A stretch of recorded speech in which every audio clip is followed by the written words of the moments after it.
నమస్కారం అండి. నా పేరు డాక్టర్ ఆర్ఎంపి శెట్టి. జ్యోతిష్ శాస్త్ర విభాగంలో గత కొన్ని సంవత్సరాలుగా అనేక విషయాలు మీకు తెలుపుతూ వస్తున్నాను. మీరు చూస్తున్నారు, అనుసరిస్తున్నారు, లాభపడ్డారు. అయితే ఈ మధ్య కాలంలోనే ఈ ఛానల్ని నేను మొదలుపెట్టాను. ఆస్ట్రోశక్తి జెమ్ అనేటువంటి ఛానల్. ఈ ఛానల్ని కనుక మీరు ప్రోత్సహిస్తే సబ్స్క్రైబ్ చేయండి. నేను ఇంకా మరిన్ని విషయాలు మీకు తెలిపేటువంటి అవకాశాలు ఉంటాయి. ఉత్సాహపూరితంగా ఈ యొక్క ఛానల్ సస్టైన్ అవుతుంది. కాబట్టి దయచేసి మనందరం కూడా కలిసి ఈ ఛానల్ని అభివృద్ధి చేసుకుందాం. మనం అనేక విషయాల్ని తెలుసుకుందాం, అనేక రకాలుగా సుఖ సంతోషాలని పంచుకుందాం అని మాత్రం నేను చెప్పగలను. ఆ తర్వాత మీ యొక్క ప్రోత్సాహం నాకు లభించాలి, తప్పదు. ఇకపోతే ఇప్పుడు మనం గ్రహ గమనాలు చూసుకొని మీనరాశి వాళ్ళకి ఫిబ్రవరి 2025 సంవత్సరంలో మాస ఫలితం ఎలా ఉంటుందో తెలుసుకుందాం. ఇక్కడ మనం ముఖ్యంగా అర్థం చేసుకోవాల్సింది ఏంటంటే, మకర రాశిలోకి వచ్చేటప్పటికి రవి బుధులు, కుంభరాశిలో శనైశ్వరుడు, మరి మీనరాశిలోకి వచ్చేటప్పటికి రాహు శుక్రుడు, ఆ తర్వాత వృషభ రాశిలో గురువు, మరి కుజుడేమో ఈ యొక్క మిథున రాశిలో ఉండటం అనేది జరుగుతుంది. ఈ యొక్క కన్యా రాశిలో కేతు అనేటువంటిది జరుగుతుంది. అయితే గురువు వృషభరాశిలో ఉండి 3 ప్రదేశాలను చూస్తాడు. తాను ఉన్నటువంటి ప్రదేశం నుంచి పంచమ స్థానాన్ని, సప్తమ స్థానాన్ని, భాగ్యస్థానాన్ని చూస్తాడు.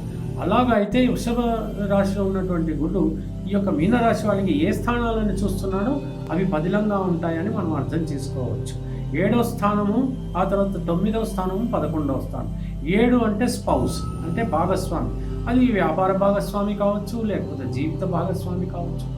మరి ఆ తర్వాత 9వ స్థానం అంటే భాగ్యభావం, 11వ స్థానం అంటే లాభభావం. మరి ఈ 3 భావాలు బాగున్నప్పుడు ఇక వచ్చిన సమస్య ఏమీ ఉండదని మాత్రం మనం అర్థం చేసుకోవాలి. అయితే ఏది ఏమైనప్పటికీ కూడా ఏలినాటి శని కూడా జరుగుతోంది. కాబట్టి మనం ఖచ్చితంగా మరి హనుమాన్ చాలీసా చదువుతూ ఈ మాసం అంతా కూడా, ఫిబ్రవరి మాసం హ్యాపీగా గడిపేయాల్సినటువంటి పరిస్థితిని కొని తెచ్చుకోవాల్సిందే. మిగతా విషయాలకు వస్తే గురువు బ్రహ్మాండంగానే ఉన్నాడు. లక్ అండ్ ఫార్చ్యూన్ విషయంలో ఏమాత్రం బాధ లేదు. ఆ తర్వాత ఈ యొక్క మరి సప్తమ భావం అంటే ఇంట్లో దంపతుల మధ్యన సఖ్యత బాగానే ఉంటుంది, ప్రేమ అభిమానాలు ఉంటుంది, ప్రేమికుల మధ్య కూడా మరి అండర్స్టాండింగ్ బాగానే ఉంటుంది.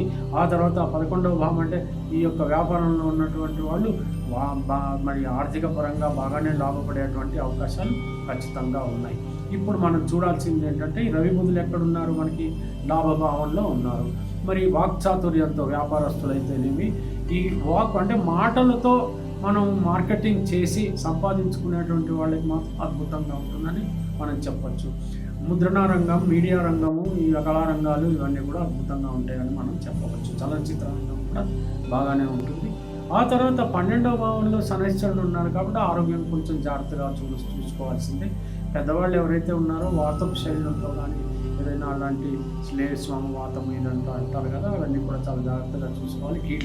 కీళ్ళ నొప్పులు ఇవన్నీ కూడా వచ్చేటువంటి ప్రమాదం ఉంది. కొంచెం వైద్య సదుపాయం కలిగించుకొని క్షేమంగా ఉండడానికే ప్రయత్నం చేయండి.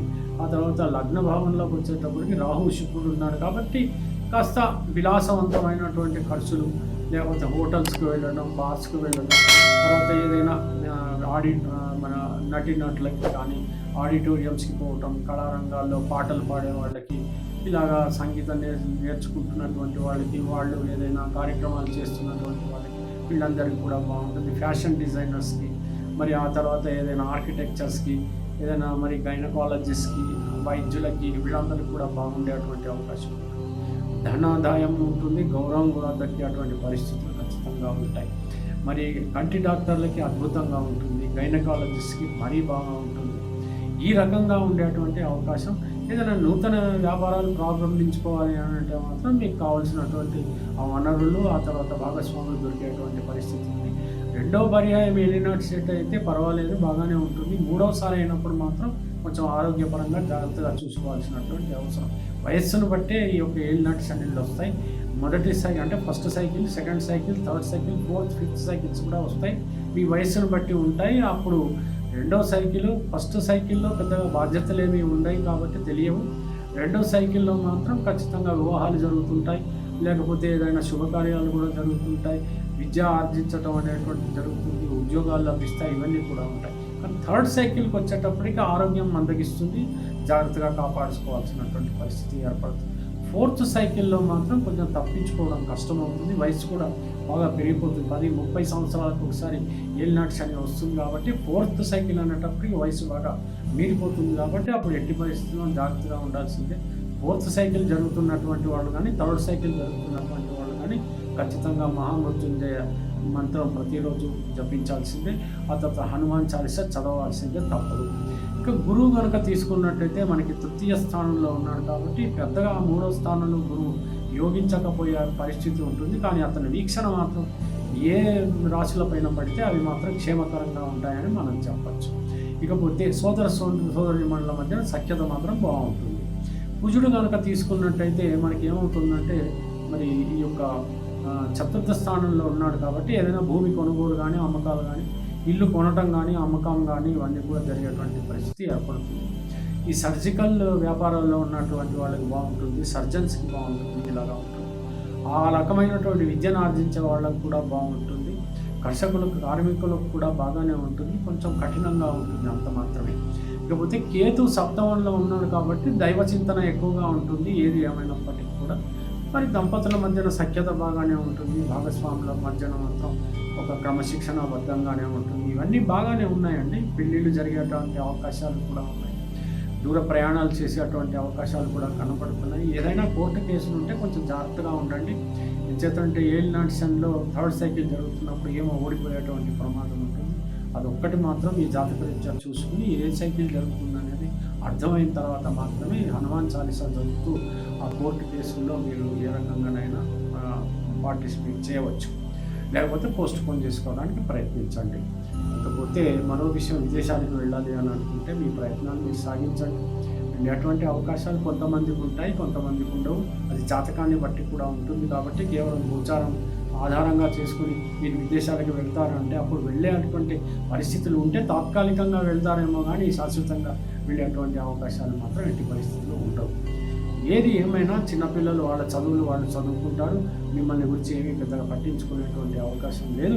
పెద్దల ఆరోగ్యాన్ని కనుక మీరు కొంచెం బాగు చేయగలిగితే వాళ్ళ ఆశీర్వాదము, పిల్లలకి చదువులు, మీరు ఆనందంగా ఉండడం ఇవన్నీ కూడా జరుగుతాయి. హనుమాన్ చాలీసా చదవండి. ఆ తర్వాత ఎట్టి పరిస్థితుల్లో దత్తాత్రేయ స్వామిని కానీ దక్షిణామూర్తిని కానీ అష్టోత్తరంతో పూజించండి. అన్ని శుభాలు కలిగేటువంటి అవకాశాలు ఉంటాయి. పెద్దగా దూకుడుతనం మాత్రం ఎట్టి పరిస్థితుల్లో పనికిరాదని మాత్రం మీరు తెలుసుకోవాలి. ఏ రకంగా చూసినప్పటికీ కూడా మరి మీ మాటలో మాత్రం ఒక పట్టు అనేది ఉండాలి. మాట పట్టింపు అనేటువంటిది పనికిరాదు, కానీ మీ మాటలో అర్థం ఉండాలి, అనర్థం ఉండకూడదు అనే విషయం మాత్రం మీరు అర్థం చేసుకుంటే సరిపోతుంది. నోరు మంచిదైతే ఊరు మంచిది కదండి. అది అర్థం చేసుకుని మీరు ప్రవర్తిస్తే కనుక అద్భుతాలు జరుగుతాయి, లేకపోతే మాత్రం మరి ఎన్నో అనర్థాలు జరుగుతాయి. జాగ్రత్తగా ఉండడానికి ప్రయత్నించండి. తెలిసింది కదండి. సెలవు, మరి ఉంటాను. నమస్కారం అండి. జ్యోతిష్య మహర్షి డాక్టర్ ఆర్ఎంపి శెట్టి గారు ప్రపంచ ప్రఖ్యాతి పొందిన వేద విజ్ఞాన జ్యోతిష్య రత్న శాస్త్రవేత్త. 40 సంవత్సరాల అనుభవంతో వీరు చెప్పిన సంఘటనలు రుజువై విస్తుపోయేలా చేశాయి. Indian institute of oriental heritage Calcutta, America astrologers federation USA వీరిని గౌరవ డాక్టరేట్ తో సత్కరించాయి. దేశ విదేశాలలో పలు రంగాలలోని ప్రముఖులు వీరి సలహాలు పొంది ఉన్నారు. వివరాలకు 9014378474 9618600074.